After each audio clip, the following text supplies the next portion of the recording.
ওকে, চলুন ব্যাপারটা একটু খুলে বলি। মানে আজকের এই গভীর আলোচনায় আমরা বর্তমান সময়ের আধুনিক লার্নিং ইকোসিস্টেম নিয়ে কথা বলবো, আর সাথে থাকছে বাচ্চাদের ইংরেজি ফ্লুয়েন্সি আর আত্মবিশ্বাস বাড়ানোর দারুণ কিছু প্র্যাকটিক্যাল টিপস। হ্যাঁ, আর আজকের এই আলোচনার জন্য আমাদের হাতে বেশ কিছু ইন্টারেস্টিং সোর্স মেটেরিয়াল আছে। মানে ধরুন, গ্রিন রিজ ইন্টারন্যাশনাল স্কুলের ওয়েবসাইট আর তাদের ইউটিউব কন্টেন্টের কিছু তথ্য আমরা পেয়েছি। রাইট, সাথে কিডস টাইম ফেয়ার 2025-এ শিশু কন্টেন্ট ক্রিয়েটর মাইসুনের একটা দারুণ সেশনের কথাও আছে। একদম। আর এর পাশাপাশি মাইন্ডসিড প্রি স্কুল অ্যান্ড ডে কেয়ারের একটা বিজ্ঞাপনের ট্রান্সক্রিপ্টও আমরা আজ অ্যানালাইজ করব। হ্যাঁ, তো আজকের এই ডিপ ডাইভের মূল মিশনটাই হলো যারা শুনছেন তাদেরকে এই ধারণা দেওয়া যে বাচ্চাদের শেখার পদ্ধতি আসলে এখন আর ওই শুধু বই খাতার মধ্যে আটকে নেই। একদমই নেই। এটা এখন প্রযুক্তি, পার্সোনালাইজেশন আর সেলফ প্র্যাকটিসের মাধ্যমে পুরোপুরি বদলে গেছে। সেটাই তো আমরা প্রথমেই যদি দেখি যে আধুনিক স্কুলগুলো বাচ্চাদের শেখার পরিবেশটাকে আসলে কিভাবে বদলে দিচ্ছে। মানে গ্রিন রিজ স্কুলের কথাই ধরুন। হ্যাঁ, গ্রিনরিজের অ্যাপ্রোচটা বেশ আলাদা। রাইট, কারণ সোর্স থেকে আমরা দেখতে পাচ্ছি যে গ্রিন রিজ স্কুলে মাত্র 15 জন এক্সপার্ট টিচার আছেন। হ্যাঁ, আর স্টুডেন্ট আছে প্রায় 500 জন। নাম্বারটা শুনলে প্রথমে একটু অবাক লাগতে পারে। হ্যাঁ, মানে টিপিক্যাল পুরনো স্কুলের মতোই তো শোনায় ব্যাপারটা, তাই না?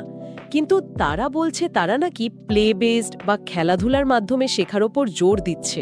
আসলে এখানেই তাদের হোলিস্টিক অ্যাপ্রোচটা কাজ করে। মানে তাদের indoor playground, kids science lab, তারপর ধরুন লাইফ স্কিল ট্রেনিং ল্যাব আছে। ওকে, যেগুলো বাচ্চাদের শারীরিক, মানসিক, আবেগিক এবং আত্মিক সব দিকের বিকাশে সাহায্য করে। দারুণ একটা পয়েন্ট। মানে আমি যদি একটা উপমা টানি, আগেরকার দিনের স্কুলগুলো ছিল অনেকটা ফ্যাক্টরির মতো। রাইট, অ্যাসেম্বলি লাইনের মতো আর কি। একদম, যেখানে সবাইকে ওই একই ছাঁচে ফেলা হতো।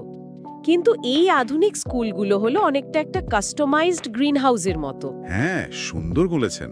যেখানে ধরুন প্রত্যেকটি চারাগাছের প্রয়োজন অনুযায়ী আলাদা করে আলো বাতাস দেয়া হয়। এক্স্যাক্টলি। আর এখানে যে ব্যাপারটা সবচেয়ে ইন্টারেস্টিং তা হলো গ্রিন রিজের প্যারেন্ট রিভিউগুলো। আচ্ছা, প্যারেন্টরা কি বলছেন? মানে মিসেস তামিনা এবং মোহাম্মদ ফারহানের মতো অভিভাবকরা এই পরিবেশ আর ইনডোর প্লেগ্রাউন্ড নিয়ে ভীষণ খুশি। হ্যাঁ, খুশি হওয়ারই কথা। কিন্তু এর মধ্যেও তপু আহমেদ নামের একজন অভিভাবক খুব ক্রিটিক্যাল একটা প্রশ্ন তুলেছেন। কি প্রশ্ন? তিনি বলেছেন, এই যে হোলিস্টিক কারিকুলামের কথা বলা হচ্ছে, এটা আসলে সাধারণ ইংলিশ মিডিয়ামের চেয়ে ঠিক কতটা আলাদা সেটা তাকে আগে দেখতে হবে। রাইট, এটা কিন্তু খুব ভ্যালিড একটা পয়েন্ট। মানে বর্তমান যুগে অভিভাবকরা তো শুধু চটকদার কথায় ভোলেন না। একদমই না, তারা আসল ইম্প্যাক্ট বা রেজাল্টটা দেখতে চান। আর ঠিক এই জায়গাতেই মাইন্ডসেট প্রি স্কুলের ধারণাটা খুব সুন্দরভাবে কানেক্ট করা যায়। মাইন্ডসেটের ওই ফিলসফিটার কথা বলছেন? হ্যাঁ, তাদের মূল কথাই হলো, যখন মন লাগে তখনই প্রতিটি বাচ্চা শেখে। ওয়াও, যখন মন লাগে তখনই শেখে। রাইট, আর এই জন্যই তারা বাচ্চাদের পার্সোনালাইজড লার্নিং দিচ্ছে। এমনকি অভিভাবকদের জন্য প্রোগ্রেস ট্র্যাক করার একটা অ্যাপও নিয়ে এসেছে। মানে শেখার ব্যাপারটা এখন কতটা ডেটা ড্রিভেন হয়ে গেছে। তো এই যে নিজেদের পছন্দ মতো শেখার কথা বলা হচ্ছে, এটার সবচেয়ে বড় বাস্তব প্রমাণ কিন্তু আমাদের সোর্সে থাকা ওই মাইসুন মেয়েটা। ও হ্যাঁ, মাইসুনের গল্পটা তো সত্যি ইন্সপায়ারিং। একদম, মানে যখন স্কুলগুলো সব বন্ধ ছিল তখন একজন বাচ্চা কিভাবে নিজের লার্নিং ইকোসিস্টেম নিজেই তৈরি করে নিয়েছে, সেটা ভাবলে অবাক হতে হয়। রাইট, 2020 সালে প্যান্ডেমিকের সময় মাইসুনের বয়স ছিল মাত্র 10 বছর। তখন সে ক্লাস 3-তে পড়তো, তাই তো? হ্যাঁ, আর সে এমনিতেই খুব ভালো ইংরেজি বলতে পারত আর সারা দিন বারবি ডল দিয়ে খেলতো। ওকে, তো তার বাবার উৎসাহে সে ওই বারবি ডলগুলোর মধ্যেই ইংরেজিতে কনভারসেশন করে ভিডিও বানানো শুরু করে। মানে পুতুলগুলোর মুখে ইংরেজি ডায়ালগ বসে। একদম তাই, যাতে অন্য বাচ্চারাও ওই ভিডিও দেখে নিজেদের ইন্ট্রোডিউস করা শিখতে পারে। আর এভাবেই তার ডিজিটাল জার্নিটা শুরু হয়। কিন্তু একটা ব্যাপার আমাকে একটু ভাবাচ্ছে। মানে আমাদের সমাজে তো একটা বদ্ধমূল ধারণা আছে যে অনর্গল ইংরেজি বলতে হলে বাচ্চাদেরকে অবশ্যই অনেক টাকা খরচ করে ইংলিশ মিডিয়াম স্কুলে পড়াতে হবে। হ্যাঁ, এটা একটা কমন স্টেরিওটাইপ। অথবা ধরুন ওই মোটা মোটা গ্রামার বই মুখস্থ করতে হবে। তো এই সোর্সগুলো কি আসলে সেই ধারণাকে সাপোর্ট করে? মোটেও না। বরং মাইসুন নিজেই সোর্সে খুব সুন্দর করে এই মিথটা ভেঙে দিয়েছে। আচ্ছা, সে কি বলছে? মাইসনের কথাটা যদি কোট করি, সে বলেছে ইংরেজি শেখার জন্য কোনো নির্দিষ্ট মিডিয়ামের দরকার নেই, রাইট। এমনকি কোনো মোটা গ্রামার বইয়েরও প্রয়োজন নেই। তাহলে প্রয়োজনটা কিসের? যা প্রয়োজন তা হলো একটি আত্মবিশ্বাসী মন বা কনফিডেন্ট মাইন্ড, সাথে শেখার আগ্রহ আর সঠিক গাইডেন্স। দারুণ মানসিকতা তো তৈরি হলো, কিন্তু বাস্তবে এই ইংরেজি স্কিলটা কিভাবে শান দেওয়া যায়, মানে প্র্যাকটিক্যাল উপায়টা কি?